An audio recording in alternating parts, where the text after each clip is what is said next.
Pay raises for elected and appointed officials are back on the table tonight for the Chemung County Legislature. Our 18 News reporter Nick Dabina has been following a disagreement between the Chemung County Executive and the Legislature. Nick, the Executive says what the Legislature did was unfair. That's right, Jim. County Executive Chris Moss says he was also blindsided by the legislature's decision to remove 3% raises for themselves and other elected officials from his 2025 budget proposal.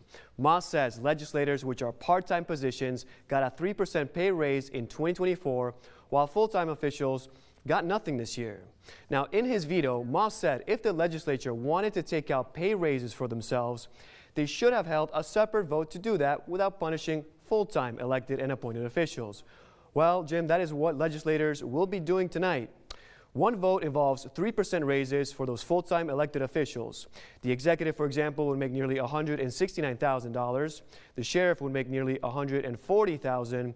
The treasurer would make $115,000.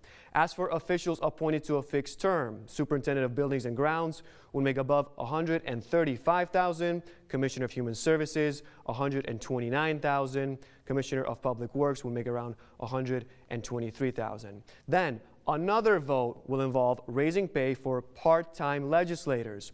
Most will make just over $18,000 a year. Majority and minority leaders will make more than $21,000. The chairman of the legislature would make nearly $45,000. Now, Moss says the raises are needed to address what he calls a, quote, wage compression issue that he's been working on with the legislature for several years. That's when there's no difference or very little difference in pay between employees of different levels, like a county executive and a deputy county executive. We will have an update on tonight's vote on 18 News at 11.